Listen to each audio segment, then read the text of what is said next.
Cambridge Practice Tests for IELTS 1 by Vanessa Jakeman and Claire McDowell. Published by Cambridge University Press, 1996. This recording is copyright. Cassette 1, Side 1. Practice Test 1. You will hear a number of different recordings, and you will have to answer questions on what you hear. There will be time for you to read the instructions and questions, and you will have a chance to check your work. All the recordings will be played once only. The test is in 4 sections. Write all your answers in the listening question booklet. At the end of the test, you will be given 10 minutes to transfer your answers to an answer sheet. Now turn to section 1 of your question booklet.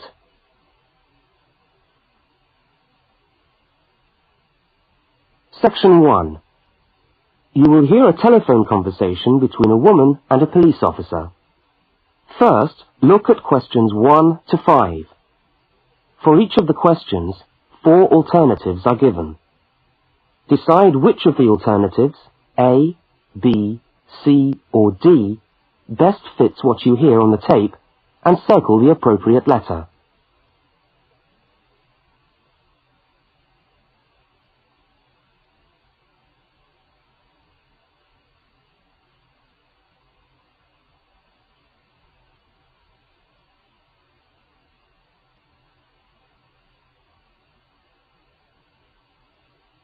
You will see that there is an example which has been done for you.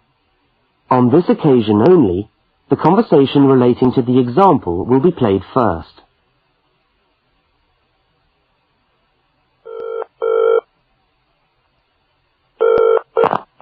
Good evening, City Police Station. Can I help you?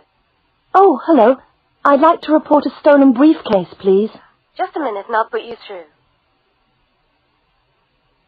The woman says she wants to report a stolen briefcase, so A has been circled. Now we shall begin. You should answer the questions as you listen, because you will not hear the recording a second time. Now listen carefully to the first part of the conversation, and answer questions 1 to 5.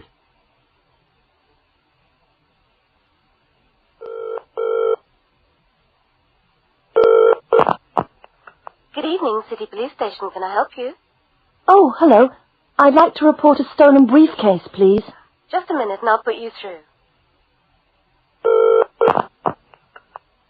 Lost property, can I help you? Oh, yes. I've had my briefcase stolen. Okay, I'll take some details. Tell me what it looks like, first of all. Well, it's a soft leather one, you know, not a heavy box type like a man's. And how does it close? It's got buckles at the front, 2 of them. They're gold-plated ones. Fine. Was it locked? No, I'm afraid not. Never mind. Any distinguishing features? Pardon? Any marks or badges on it that make it stand out? Only the brand name. And where's that? It's on the back, at the bottom in the left-hand corner. It's saggy. Oh, and there's a scratch. It's quite bad, but small, directly above the brand name. I did it recently, putting it on my bike. I've got that. So, what did you have inside the briefcase? Well, all my papers from college. It's so frustrating, but thank goodness for computers. I haven't lost them completely. Yes, you're lucky. I had my wallet in my pocket, so I didn't lose that. But there were also my pens, which I got for my birthday, and a novel I was planning to read on the train. Right. Where exactly did you lose the briefcase? Well, I couldn't believe it. I was standing on the platform. It was right next to me. You were holding it? I'd just put it down on the floor, but I could almost feel it beside me. I was watching for my train because sometimes it comes early, and then next time I looked, my briefcase wasn't there. And what time was this? It must have been about 5:20. No, a bit later. I'd say 5:30, because it was just getting crowded, and the train normally comes at about 25 to 6. Before they continue their conversation, Look at questions 6 to 10.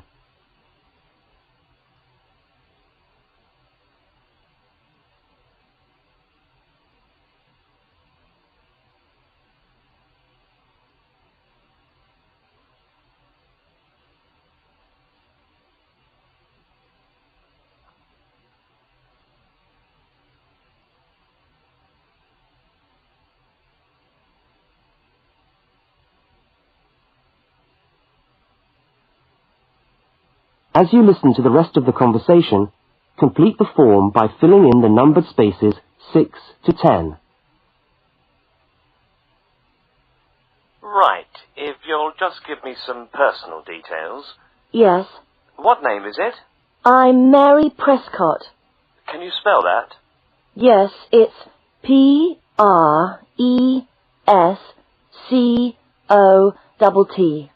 And your address? Flat 2, 41 Fountain Road, Canterbury. Fountain Road. Yes, number 41. And have you got a contact telephone number? Yes, it's 752239. 752239. Fine. One last question. What would you say the value of your briefcase is? Including the contents? Yes. Just a rough estimate is fine. Oh, I'm not sure. Well, the briefcase itself is quite new. I bought it last month for £40. I suppose about £65. The contents are worth about £20 or £25 at least. That's fine. Well, if you could come down to the station tomorrow, you can sign this form and have a look at what we've got here. Okay, thanks. Bye. Goodbye.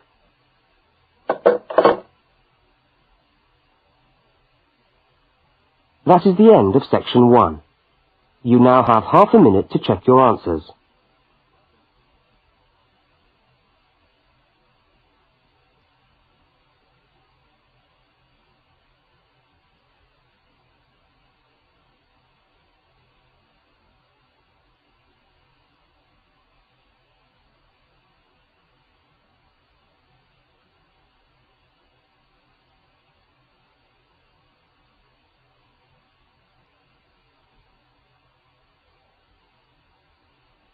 Now turn to section 2.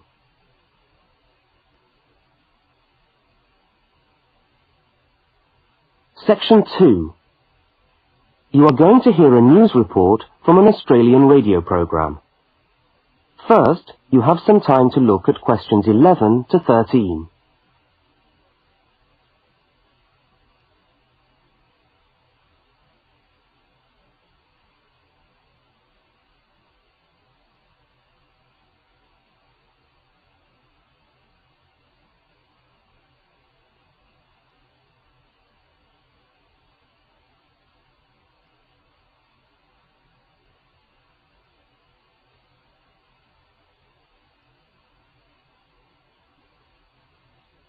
Now listen to the news headlines and tick the 3 other items which are mentioned.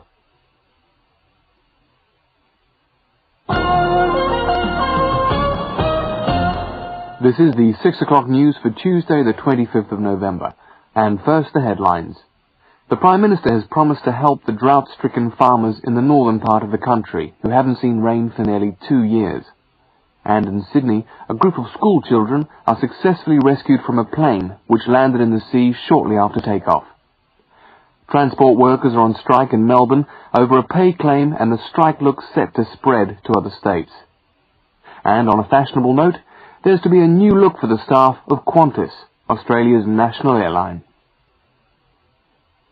Now you have some time to look at questions 14 to 21.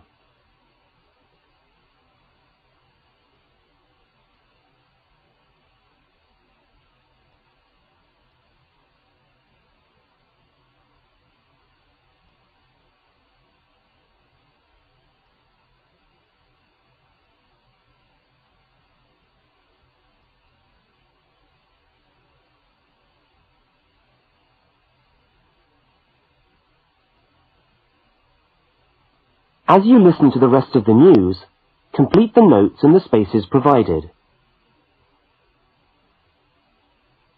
The Prime Minister has pledged today that he will make $250 million available to help the drought-stricken farmers who have not seen rain for years get through the next 5 years. Money that was to have been spent on the restructuring of Sydney's road system has been reallocated to what the Prime Minister described as a more worthy cause. Farmers are to receive financial assistance to help see them through the worst drought in over 50 years. Many farmers feel that while the money is welcome, it has come too late to save them and their farms from financial ruin, and are angry that the government did not act sooner. A group of school children who were travelling in a privately chartered aeroplane from Sydney to Queensland to take part in a musical concert found themselves swimming for the shore when their aeroplane had to land in the sea just 3 minutes after taking off from Sydney Airport. The pilot managed to bring the aircraft and its 50 passengers down safely in the calm waters of Botany Bay, where boats and pleasure craft were able to come to the rescue of the boys. The fact that it was a weekend meant that there were hundreds of boats in the bay enjoying the good weather, and this undoubtedly helped the rescue operation. "We owe our lives to the skill of the pilot," said one of the boys, but the pilot replied modestly that it was all part of a day's work. However, all their musical instruments were lost, and they never got to play at the concert. That is the end of section 2. You now have half a minute to check your answers.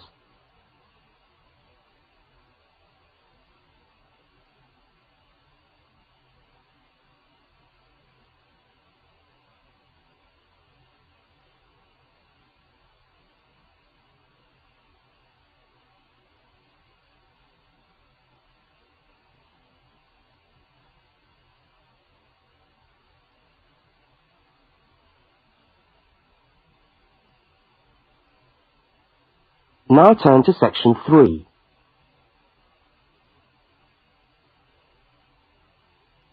Section 3. In this section, you will hear a conversation between a university student and a university lecturer. Look at questions 22 to 25. For each of the questions, 4 alternatives are given. Decide which of the alternatives best fits what you hear on the tape and circle the appropriate letter.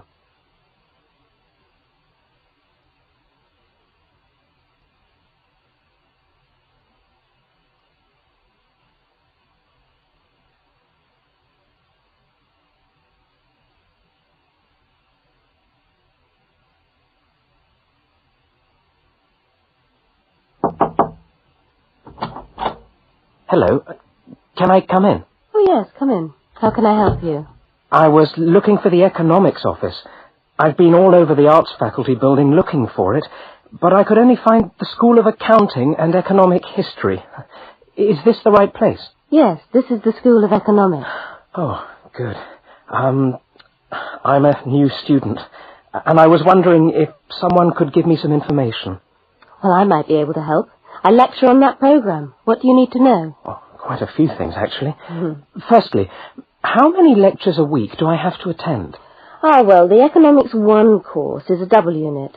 So there are 2 lectures a week and 1 tutorial. Oh. The lectures are scheduled for Tuesday and Thursday. What time? Let me see.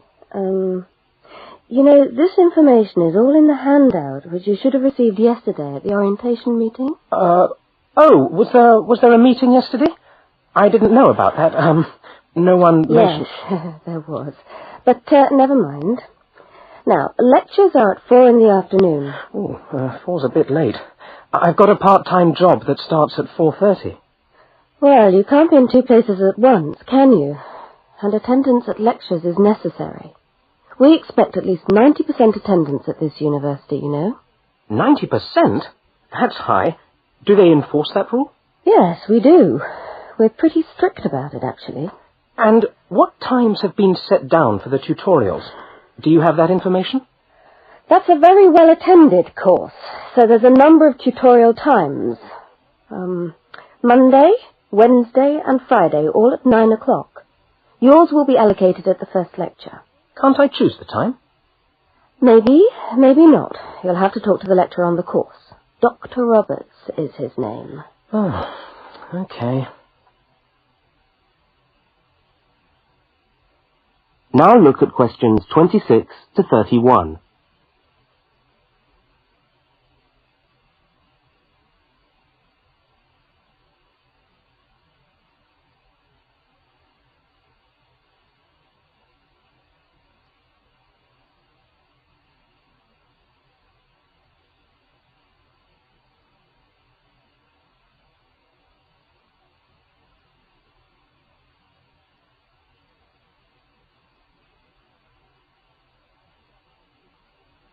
As the conversation continues, complete the notes in the spaces provided. Anything else I can help you with while you're here? Well, yes, actually. Do you know what the course requirements are? I mean, how much work is expected for this course? Well, you have to complete a tutorial paper. What does that involve? Well, it's a piece of work on a given topic based on some set reading texts. You'll have to give a small talk to your tutorial group. Oh, how long does that have to be? Oh, about 25 minutes usually. I have to talk for 25 minutes? Yes, that's right. And then you have to write up your piece of work and give it to the lecturer to be marked. Right. And is that all? No. You also have to complete a 3,000-word essay on a topic. Can I choose the topic? Yes, usually you can. Right. That shouldn't be too bad. And in addition to that, there is an exam. An exam? What sort of exam? Well, it's an open book exam. Does that mean I can have the textbook with me during the exam? Yes, that's right.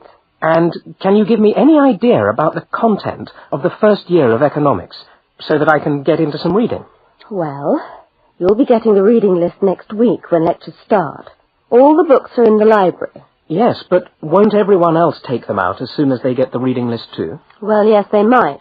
But most of the important ones are held in closed reserve. That's a part of the library where you can go to read books, but you can't take them out of the building. What did you call that section of the library? Closed reserve. However, we do recommend that you buy the core books. You'll find them useful and you'll need them for the exam. Yes, I suppose I will. But what is the focus of the course? Well, the course at this university has a vocational focus. That is, a focus on preparing its graduates for work. So we're orientated very much towards employment. Oh, so my chances of getting a job are good? Well, provided you get good results. Well, look, thanks for your time. You've been really helpful. That's fine. See you next week, then.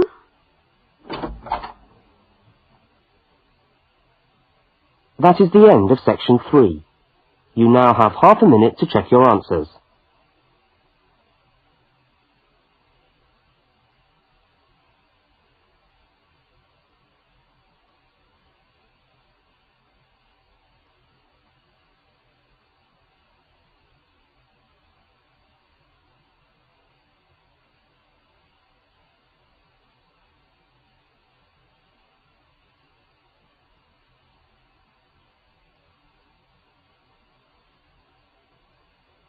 Now turn to section 4.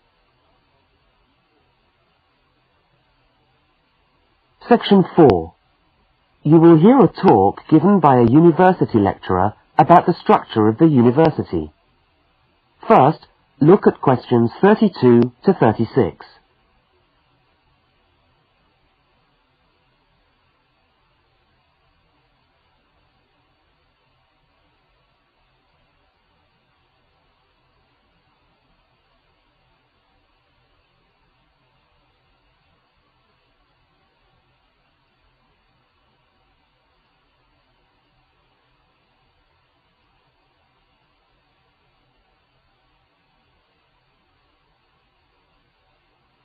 Now listen and answer questions 32 to 36.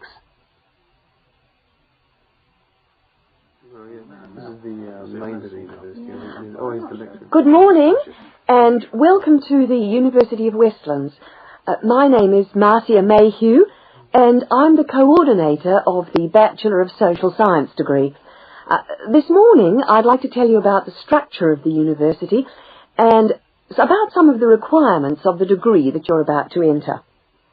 The Bachelor of Social Science is in one faculty within the university. That is the faculty where I work, known as Arts and Social Sciences. Here on this campus we also have the faculties of Architecture, law, and science and technology, among others. It's important to know something about the structure of the faculty because as you go through your course, you may need to call on members of the staff to help you.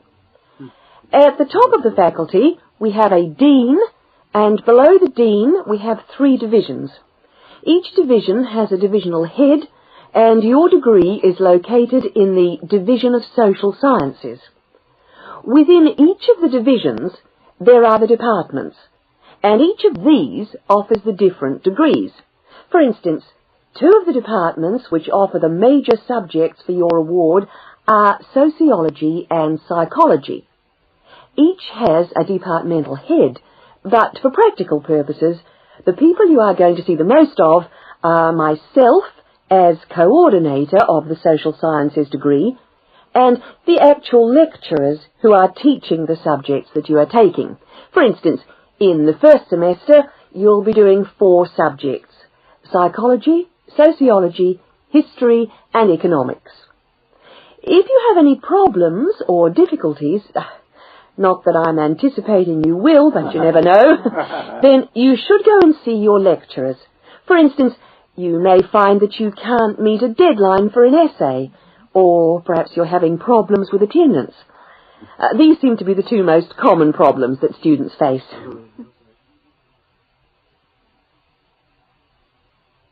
Now look at questions 37 to 41.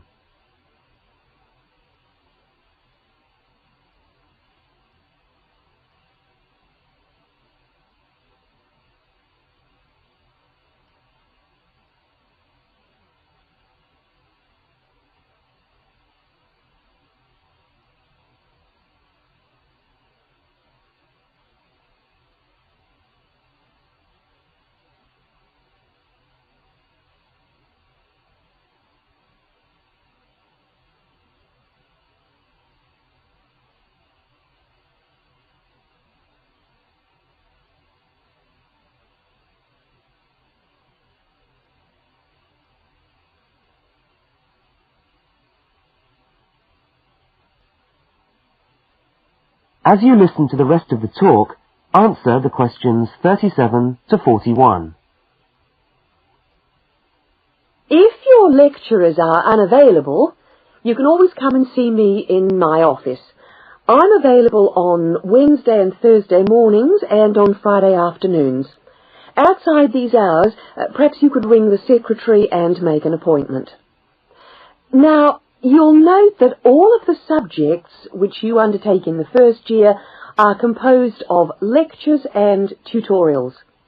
A lecture is about an hour long, and a tutorial usually runs for about 2 hours. A lecture is rather like what I'm doing now, where one person will talk to all of you together on a subject. Now, we do ask you to try to attend the lectures. A tutorial is perhaps where most of the learning occurs at a university. You will be divided into groups of between 12 and 15 students, and each week one of you will have to present a piece of work to the group as a whole, and then the group will discuss what you've said. It's this discussion, this exchange of ideas, which really constitutes the basis of university learning, in my view. Listening to lectures in many ways is just giving you information that you could access for yourself in the library. But the discussion at the tutorial is very important. This doesn't mean that you shouldn't go to the lectures, though. Other factors to be particularly concerned about are the structure of essays and delivery of written material. And in particular, I would like to mention the question of plagiarism. Plagiarism is taking other people's work without acknowledging it. That is, without saying where it comes from. Now, of course, all essays are based on research done by other people, but you must remember to attribute the work to the original writer. And while it's a good idea to work with other people, don't hand in work which is exactly the same as your friend's work, because we will notice. If you don't acknowledge the source of your information, then you run the risk of failing the subject, or in very serious cases, you might be denied entry to the university. Last but not least, stay in touch with us. If things are getting you down, don't go and hide. Come and talk to us about it. That's what we're here for. Right. Thank you very much for coming along today.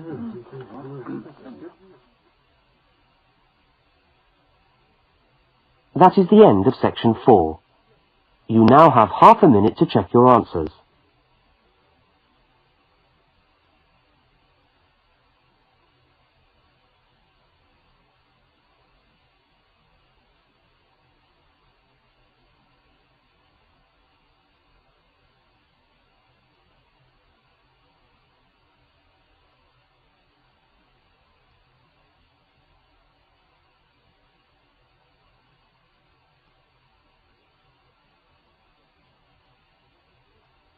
That is the end.